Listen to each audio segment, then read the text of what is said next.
अब बात करेंगे छत्तीसगढ़ की, जहां पर एसआईआर पर घमासान मचा हुआ है। आपको बता दें, मतदाता गहन पुनरीक्षण यानी कि एसआईआर में पहले चरण की प्रक्रिया पूरी कर ली गई है। छत्तीसगढ़ में 27 लाख से ज्यादा ऐसे मतदाता हैं जिनके आवेदन नहीं जमा किए गए हैं। अब चर्चा चल रही है कि उनका नाम अब मतदाता सूची से काट दिया जाएगा। इसे लेकर सियासत भी खूब हो रही है।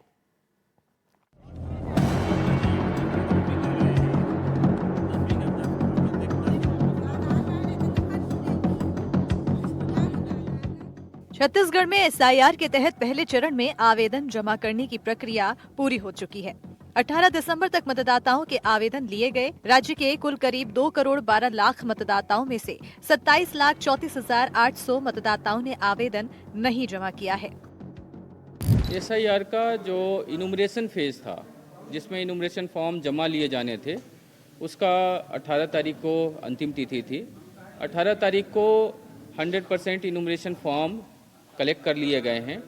जो अनकलेक्टेड हैं वो 27,34,817 हैं, जिनको बीएलओ ने सत्यापित करके, अगर किसी का घर बंद था, किसी की डेथ हो गई है तो उनको डेथ घोषित करके, कोई डुप्लीकेट वोटर्स हैं तो वो जिन्होंने जमा नहीं किया स्वयं से कि उनके नाम कहीं और भी थे तो इस कारण से उन्होंने जमा नहीं किया, वैसे जो अब्सेंट थे और जो शिफ्टेड थे, ये इतने प्रकार के जो अनकलेक्टेड डॉक्यूमेंट थे, इनुमरेशन फॉर्म रहे, वो टोटल 27,34,817 रहे।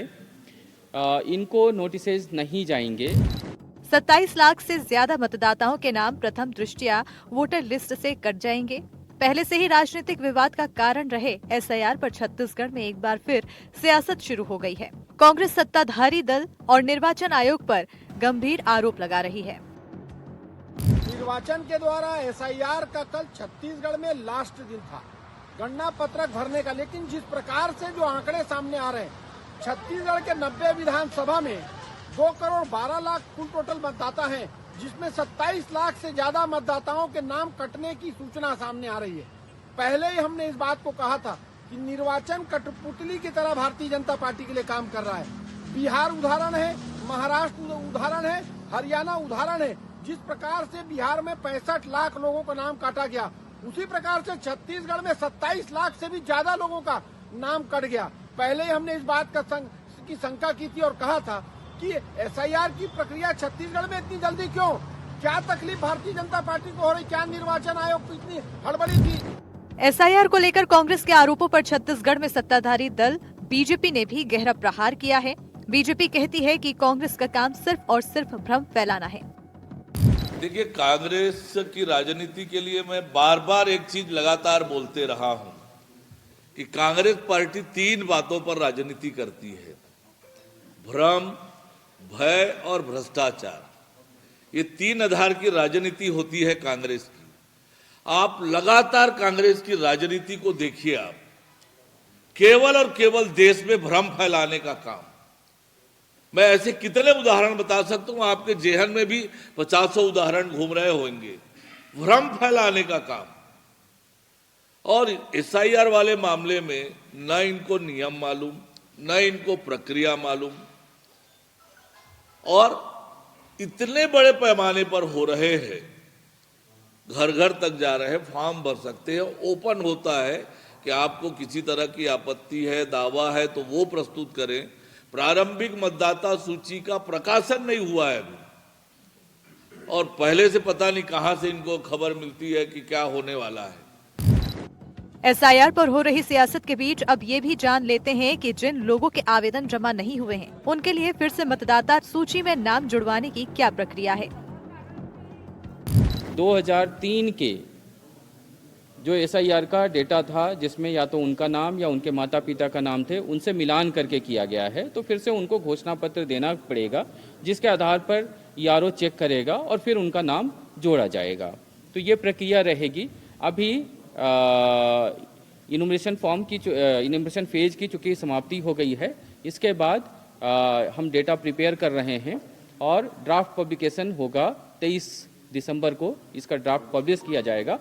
इस ड्राफ्ट पब्लिकेशन में सभी ईआरओ के द्वारा डिस्ट्रिक्ट लेवल पे हम सभी पॉलिटिकल पार्टीज़ को भी फॉर्म डेटा देंगे और सभी लोगों के लिए हम अपने छत्तीसगढ़ सीओ के वेबसाइट पे सभी लोगों को देखने के लिए वेबसाइट पे भी उसकी सूची प्रदर्शित करेंगे। छत्तीसगढ़ में एसआईआर को लेकर सियासत तेज है, लेकिन एक हकीकत यह भी है कि जिन लोगों का नाम एसआईआर की प्रक्रिया में कट गया है या नए सिरे से नहीं जुड़ पाया है, उनके नाम जोड़ने को लेकर फिर से निर्वाचन आयोग द्वारा प्रक्रिया की जा रही है।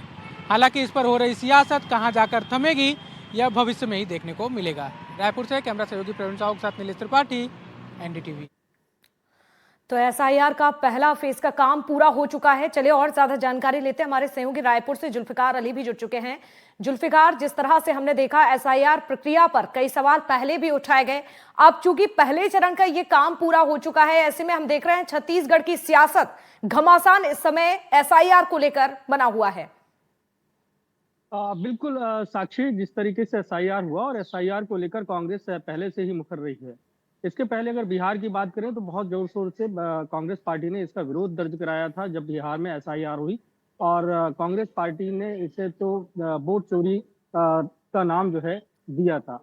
अब उसके बाद जब बिहार के इलेक्शन हो गए और उसके बाद अगर देखें तो 12 राज्यों में एसआईआर हुई, छत्तीसगढ़ में उसमें शामिल था, और छत्तीसगढ़ में 18 तारीख तक एसआईआर की जो प्रक्रिया है वो पूरी कर ली गई। और जो इनुमरेशन फॉर्म दिए गए थे लोगों को, गणना पत्रक जो दिया गया था जो मतदाता हैं, तो उनके वापस करने को जमा करना था। तो उसके बाद जो जमा किए गए हैं और जो डेटा है, छत्तीसगढ़ में 2,12,000 मतदाता रजिस्टर्ड थे, और इनका ही एसआईआर मतलब स्पेशल इंटेंसिव रिवीजन किया जाना था, गहन पुनरीक्षण होना था। और जो डेटा जमा हुआ है उसके अनुसार अगर देखें तो ये एक बड़ी संख्या है कि 27,34,817 जो मतदाता हैं उनके नाम कट सकते हैं। उसकी वजह भी बिल्कुल साफ निर्वाचन आयोग ने बताई है कि ये जो पत्र भेजे गए थे बीएलओ के माध्यम से, वो घर पर वो ऑफिसों में वापस नहीं आए, बीएलओ को मिले नहीं है। तो इसकी एक वजह ये भी हो सकती है कि इसमें कुछ संख्या ये वही होगी जो मृत हो चुके होंगे, या वो संख्या भी है कि किसी व्यक्ति का एक जगह की जगह पे 2 जगह 3 जगह नाम होता था। सामान्यतः अगर देखें तो इसके पहले ये बातें सामने जरूर आई कि कोई व्यक्ति अगर बस्तर का है तो बस्तर के बाद उसका रायपुर में भी वोटर लिस्ट में था। इसी तरीके से दूसरे राज्यों के जो लोग हैं उनके नाम भी थे, जैसे छत्तीसगढ़ में देखें तो मध्य प्रदेश और बिहार और उत्तर प्रदेश के लोग भी रहते हैं, तो उनके उन जगहों पर भी मतदाता सूची में नाम था। अब जब एसआईआर हुआ है तो जिस व्यक्ति ने जो बिहार का छत्तीसगढ़ में शिफ्ट हुआ है और अगर उसने एसआईआर में बिहार में अपना नाम एनरोल कराया होगा तो छत्तीसगढ़ से स्वाभाविक सी बात है उसका नाम कटेगा। तो ये संख्या देखने में तो बड़ी लग रही है, क्योंकि ये संख्या जो है ना 27 लाख है, और यही वजह है कि विपक्ष मतलब कांग्रेस लगातार सरकार को घेर रहा था, क्योंकि बिहार के मामले पर घेरा, और छत्तीसगढ़ में भी उनका घेरना है कि इतनी बड़ी संख्या में मतदाताओं के नाम काटे जा रहे हैं। जो आरोप लगाए जा रहे हैं कि कहीं ना कहीं ऐसे लोगों के नाम कट रहे हैं जो कहीं ना कहीं कांग्रेस से समर्थित हैं, इस तरीके के आरोप लगाए जा रहे हैं। वहीं सत्ता पक्ष की अगर तरफ से देखें तो सत्ता पक्ष की तरफ से जवाब बिल्कुल साफ है कि कांग्रेस का काम ही है भ्रम और भ्रष्टाचार को बनाए रखना, और इसी के तहत एसआईआर मामले में भी कांग्रेस भ्रम बनाकर ही राजनीति करना चाहती है। हालांकि छत्तीसगढ़ में फिलहाल चुनाव नहीं है, और चुनाव के लिए अभी छत्तीसगढ़ में अगर देखें तो 3 साल का वक्त है, लेकिन उसके पहले ही एसआईआर हो चुकी है।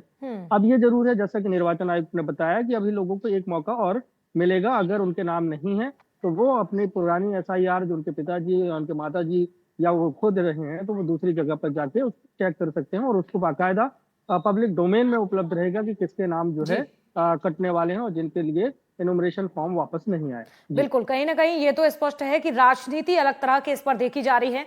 चलिए, बहुत शुक्रिया तमाम जानकारी के लिए आपका।